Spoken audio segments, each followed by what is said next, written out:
Originally, the question for this Q&A was, what was the most recent boundary you set? But last night, another question came to my mind which I thought would be much better to answer, and that is, what was the hardest boundary you set? When you first start learning about boundaries, you start setting them towards others, limiting your time with them because of their behavior and you don't like their behavior. But when you start learning about boundaries more, you start realizing your own limits, your own comfortability, things that trigger you that you are insecure about. But mine was towards myself. I finally realized that I was possessed by this concept of being validated, my worthiness being validated by other people's opinions. So I would constantly people please.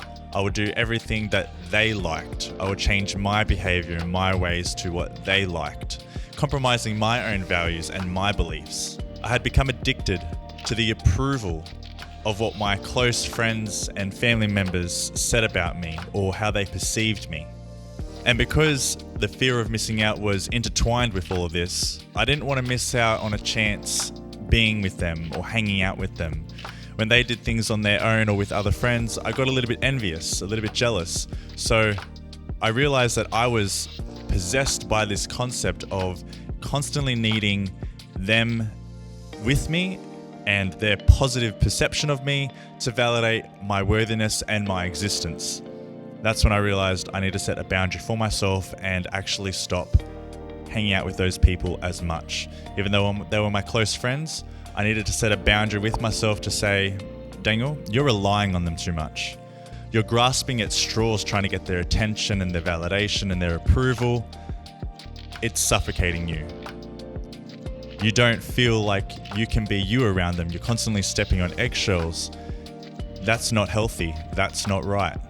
Now, it took a while for me to actually set that boundary. Like initially when I was going through, the emotions and the ups and downs of these friendships and relationships, I realized that it wasn't healthy. It wasn't making me feel good, but I was again addicted to their approval. I had esteemed them to know better than me, be better than me, be more wise than me, and had to put every ounce of, in a sense, high authority perception onto them.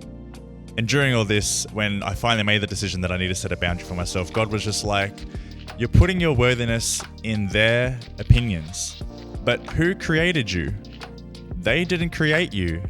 They didn't put you on this earth. They didn't give you the life that you live. They're not your God. I am your God. And that was the tipping point of me realizing, hang on, I am actually becoming a slave to their opinion. I'm becoming chained to every word that they say about me or every perception of me. I'm just chained to that, constantly being dragged around, not really cared about for my own values and opinions, probably because I didn't really know my values and opinions. I didn't know what I liked or what I disliked. I didn't really know who I was in a sense. I had given my identity to their thoughts and their opinions and their versions, their idealistic versions of what I should be, rather than going, hang on, God, you're the one that created me.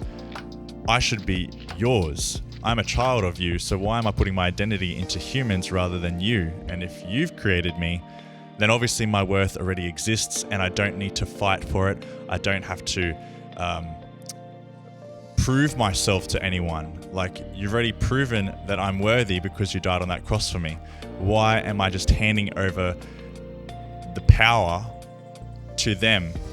Why am I handing over my identity, my worthiness, my power to these people who are just as flawed as me, who are just as insecure or are going through things in life just like me?